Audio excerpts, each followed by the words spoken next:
Telangana assembly चुनाव में अब बस 2 दिन बाकी है। चुनाव से पहले सभी पार्टियां अपनी अपनी हिकमत अमली को आजमा कर लोगों का दिल जीतना चाह रही हैं। असदुद्दीन ओवैसी ने बीजेपी और कांग्रेस पर जमकर हमला बोला है। एआईएमआईएम और केसीआर की पार्टी बीआरएस में डील होने की बात पर असदुद्दीन ओवैसी का बयान सामने आया है। ओवैसी ने कहा है कि 9 असेंबली सीटों पर हमारे खिलाफ बीआरएस उम्मीदवार चुनाव लड़ रहे हैं। जहां भी उम्मीदवार नहीं है, हमने आवाम से अपील की है कि वो चुनाव लड़े।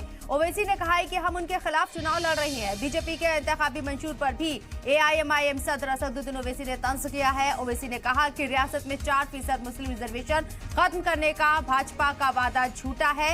एआईएमआईएम लीडर ने यह भी कहा कि तेलंगाना और आंध्र प्रदेश में मुसलमानों को जो रिजर्वेशन दिया जा रहा है वो मजहब की बुनियाद पर नहीं है, बल्कि उन्हें गुर्बत और बैकवर्ड होने की बुनियाद पर दिया जाता है। ओवैसी ने बीजेपी और कांग्रेस पर हमला करते हुए बोला है कि दोनों पार्टियां साथ मिलकर चुनाव लड़ रही हैं। बीजेपी को हैदराबाद के भाईचारे से नफरत है, इसलिए कर रही है नाम बदलने वाली सियासत।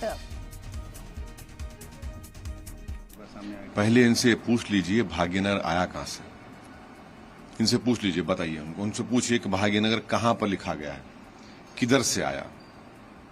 आप हैदराबाद से नफरत करते हैं, इसलिए नफरत की निशानी है नाम बदलने की। हैदराबाद तो हमारी पहचान है, आप कैसे नाम बदलेंगे उसका। हैदराबाद तो हर हैदराबाद, ये नाम हर हैदराबाद के दिल में है, जबान पर है, सोच में है। तो ये सिर्फ नफरत की राजनीति कर रहे हैं। राहुल गांधी आपको बोल रहे हैं कि आप मोदी जी के यार हैं।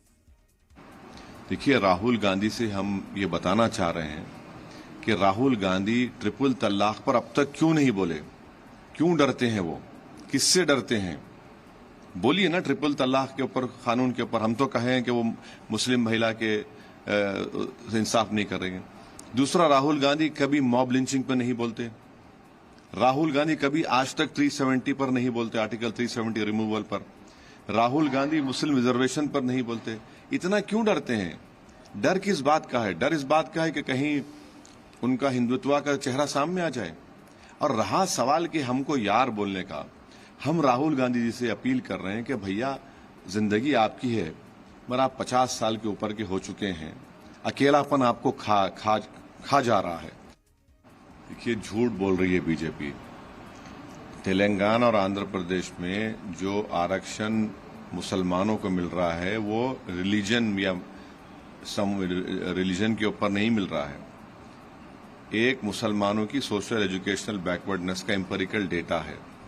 दूसरा, एक पीएस कृष्णन साहब आज इस दुनिया में नहीं है, वो देश के बहुत बड़े एंथ्रोपोलॉजिस्ट थे। उन्होंने एक रिपोर्ट बनाई जिसमें बताया गया कि ये मुसलमानों में ये बैकवर्ड क्लासेस हैं, इनको मिलना चाहिए, और मुसलमान जो अपर कास्ट उनको नहीं मिलना चाहिए। तीसरा ये है कि हर मुसलमान को नहीं मिल रहा है।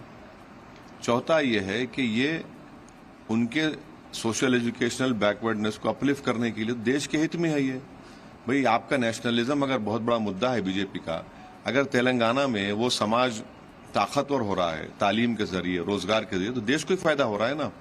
क्यों नफरत करती है बीजेपी के मुसलमान डॉक्टर बने, इंजीनियर बने, एमबीए बने, पीएचडी करे, नर्स बने, टीचर बने, तहसीलदार बने, आरडीओ बने।